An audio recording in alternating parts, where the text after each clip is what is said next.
A railroad crossing in Johnson County has the community outraged after yet another person, a young college student, was hit and killed driving across the tracks. Wish TV's Jenny Dreasler joins us in the studio. And Jenny, neighbors say this is definitely a problem area, and it's been that way for years. You know, it has, and there's something I really want to show you guys. Come on over this way. Take a look behind me. You can see, just to give you an idea of just how busy this railroad crossing at 600 North, 100 East is.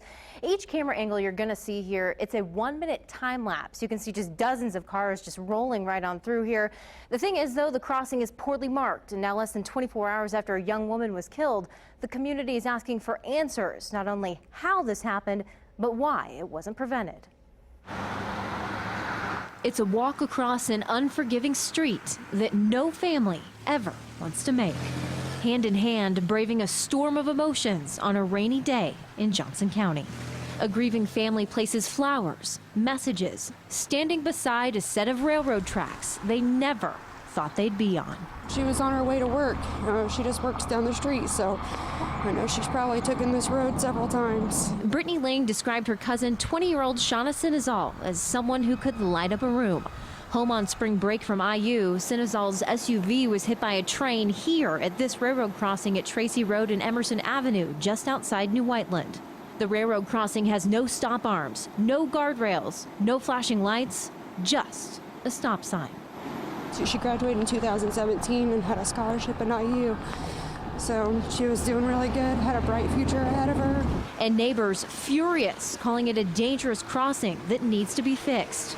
I think it should be a whole arm that comes down in front of it. You're like almost into the railroad track before you can even look around the corner to see if a train's going by. It surprised me that it hasn't happened before now. But it has. You see, Johnson County is no stranger to fatal train accidents. On February 3rd, 2007, Wish TV was there after 12-year-old Jacob Finley and his brother 9-year-old Travis were killed when an SUV they were in was hit by a train at Stone's Crossing.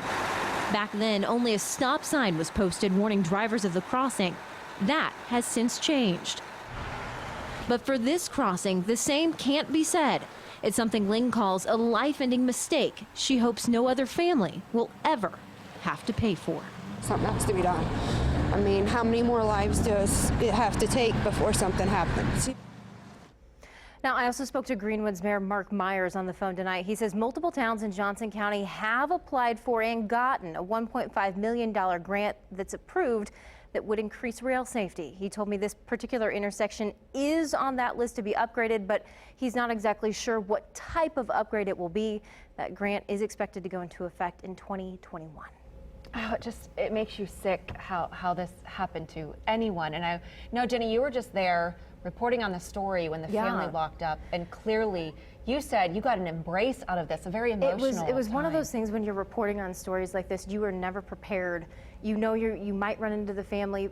We weren't even planning this. She just showed up and she just looked at me and I just hugged her, and it was one of those things you held her for 20, 30 seconds, and it was grief. This wasn't sadness. It was grief. It was heartbreaking. Yeah, and this girl seemed to be, someone who really was working hard. I mean, she going to was. a job overnight. Right. She was 20 years old. She had an academic scholarship to IU. This is something that she was willing to go to work at Denny's overnight. That's how much she was so motivated. That's what's so heartbreaking about this. Emotional and tragic, yes, all at the same time. Jenny, thank you.